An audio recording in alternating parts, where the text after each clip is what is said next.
Caught wife cheating. Divorced her. She attacked my new partner with a car, and I made her regret it. I thought I had seen the worst of my wife's betrayal when I caught her cheating, but I had no idea just how deranged she truly was. The night I served her divorce papers, I assumed that was the end of our story. I was wrong. Months later, when I finally found happiness again, she reappeared. Only this time, she was not just trying to ruin my life. She went after the woman I had fallen for. In a fit of rage, she did something unthinkable. She used her car as a weapon. My new partner barely survived. But if my ex thought she could get away with it, she underestimated me. I made sure she faced consequences so severe that she would regret every decision that led her to that moment. This is the story of how I exposed her insanity and ensured that justice was served. I met my wife, Laura, in what I thought was the most romantic way possible. We were both at a charity event, and she caught my eye instantly. She had a charm about her, a smile that lit up the room, and an effortless way of making people feel important. I fell hard and fast. Our relationship moved quickly. Within a year, we were married, and I believed I had found my forever partner. We built a comfortable life together. I had a stable career in finance while she worked as a freelance designer. From the outside, we were the perfect couple.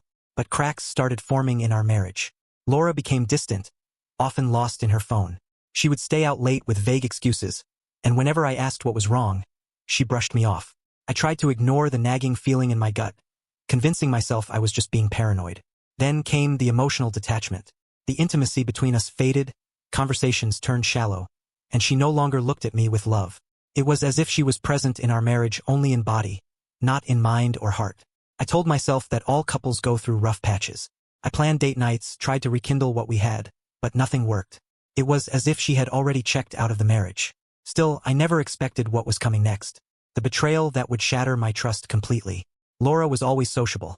She had a wide circle of friends and loved being the center of attention. Early in our marriage, I admired that about her. But as time went on, I noticed she had a particular fondness for male attention. At first, I shrugged it off. She was outgoing and I trusted her. But then I began noticing small things. How she would quickly turn her phone screen away when I walked in. How she became defensive when I asked about certain friends. And how she suddenly had girls' nights that seemed oddly frequent. One night, she left her phone on the couch while she went to the bathroom. A notification popped up. A text from a name I did not recognize. My curiosity got the better of me, and I glanced at the message. What I saw made my heart drop. It was flirty, intimate, far too personal for a married woman to be exchanging with another man. I felt sick. But instead of confronting her immediately, I decided to gather proof. Over the next few weeks, I paid closer attention. I checked phone records, noted her sudden disappearances, and even installed a small security camera in our living room. It was not long before I had undeniable evidence. The woman I had devoted my life to was having an affair. But I was not going to let her get away with it. The night I confirmed Laura's affair was both the most painful and the most eye-opening moment of my life. I had already seen the suspicious texts, but I needed undeniable proof.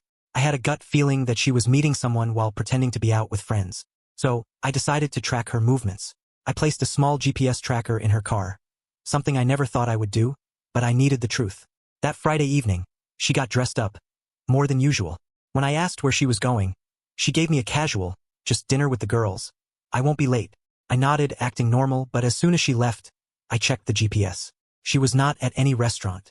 Instead, she was parked outside a hotel. My stomach clenched.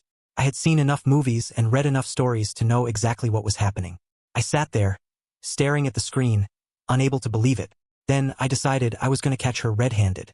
I drove to the hotel, keeping my emotions in check. I did not want to make a scene, not yet. I wanted to be sure.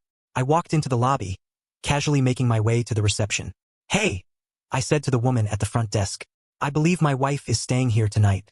I want to surprise her, but I forgot the room number." She hesitated, but when I slipped her a $50 bill, she checked the system. "Room 307, she said quietly. I nodded and made my way up the elevator. Every step felt heavier than the last. I wanted to be wrong. I wanted to walk in and find her sitting alone, working on her laptop. But I knew that was not going to happen. I reached the door, took a deep breath, and knocked. First silence. Then some muffled whispers, shuffling. My heart pounded. I knocked again, harder this time. Then the door opened. And there she was, Laura, standing there in a silk robe, her hair messy. And behind her, a half-dressed man sitting on the bed, staring at me in shock. For a few seconds, nobody said a word. The color drained from Laura's face. She opened her mouth, but no words came out. The man, some random guy I had never seen before, looked guilty, scrambling to pull a blanket over himself. What are you? She stammered. I let out a dry laugh. Do not bother, Laura. I know exactly what is going on. She stepped forward, trying to reach for me. It is not what it looks like. I scoffed. Oh, really? So, you are not in a hotel room with another man while your husband is at home believing you are out with friends. She had no answer. The man finally spoke. Hey, listen, man. I did not know she was married. I turned to him. That is funny because I do not remember asking if you knew. My voice was calm, too calm. The rage bubbling inside me was there, but I was controlling it. Laura tried again. Please, let me explain. I shook my head. Save it. You made your choice. And then I did something that made her panic even more. I pulled out my phone and took a picture. What are you doing? She gasped. I smirked. Collecting proof. Her face twisted in horror. You would not. Oh, I would. I interrupted. And I will. Without another word, I turned and walked out. Behind me, I could hear her shouting, the guy scrambling to ask what was happening. But I did not care.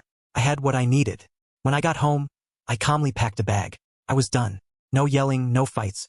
Just cold, hard consequences. The next morning, I contacted a lawyer. And that was only the beginning of the storm Laura was about to face. The following weeks were a blur of legal battles, accusations, and countless sleepless nights. Laura was stunned when I filed for divorce, unable to comprehend that I was serious. I did not waste time trying to convince her or explain myself. It was done. My decision was final. But Laura's reaction was not the one I expected. She begged. She cried. She tried everything. Playing the victim, claiming I had neglected her, accusing me of being paranoid and controlling. But it was clear that nothing would change my mind. Her infidelity had broken me beyond repair, and I could never go back to that. However, I had something more than just a divorce on my mind. I had proof. Irrefutable, undeniable proof of her betrayal, and I was not going to let her walk away without facing the consequences of her actions. As I went through the motions of preparing for the divorce, I found myself talking to my lawyer, trying to figure out how to protect myself and make sure Laura didn't get a single penny more than she deserved. But then something happened that took this entire situation to another level. Laura had begun to act recklessly. She started contacting friends, telling them lies about what had happened.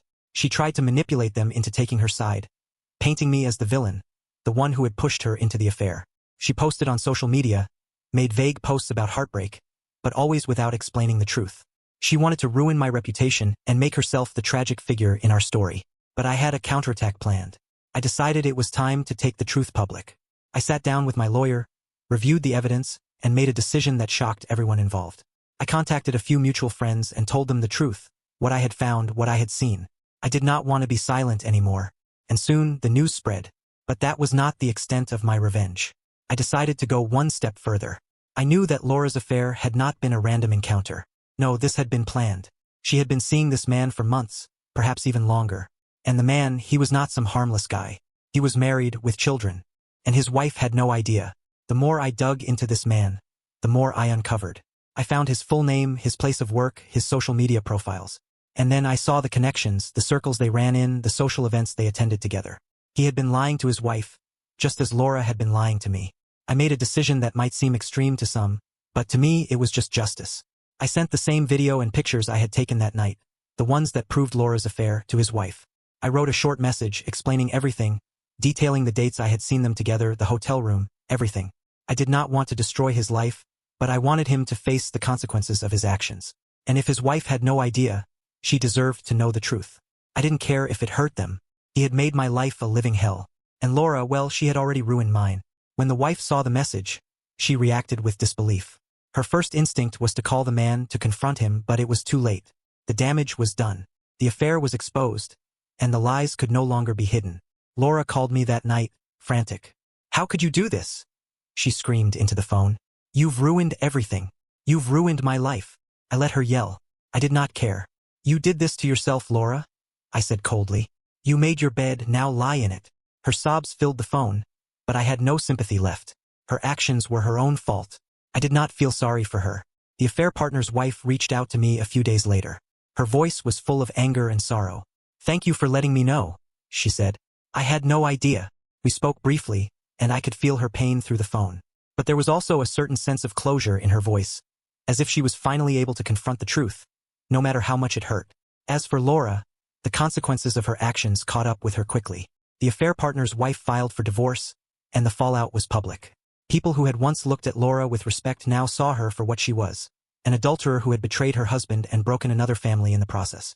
Her friends started distancing themselves, unable to support her in her actions. She lost the respect of everyone around her, including her family. She could no longer play the victim in this story. The truth had been revealed. As for me, I felt a strange sense of satisfaction. I had not done this out of vengeance. I had done it because I believed in justice, and the truth needed to be known. I had once loved Laura, but I had no more sympathy left. I moved on. I found peace. I began rebuilding my life, focusing on the things that mattered, my happiness, my future. And while Laura's life continued to spiral downward, mine was moving in the right direction. The days following the revelation were filled with chaos for Laura. She had not anticipated the fallout from her affair, and the consequences were swift and brutal. The affair partner's wife, who had once been oblivious to everything, was now on a warpath. The public nature of the betrayal caused irreparable damage to both families. For Laura, the fallout was far worse than anything she could have imagined. She found herself completely isolated. Friends who once supported her now turned their backs.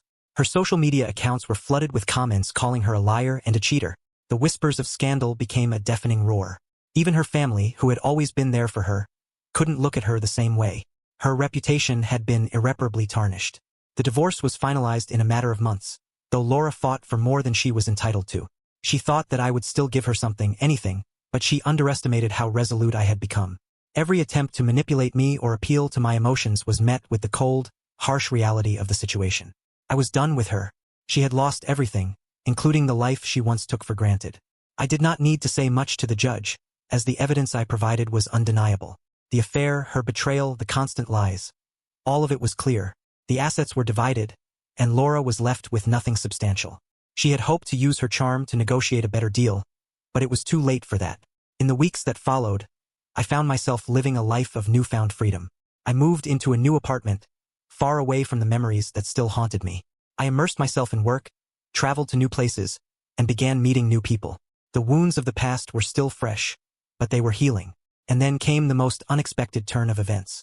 One day, while I was walking through a park, I ran into someone I hadn't expected to see, Laura's ex-husband.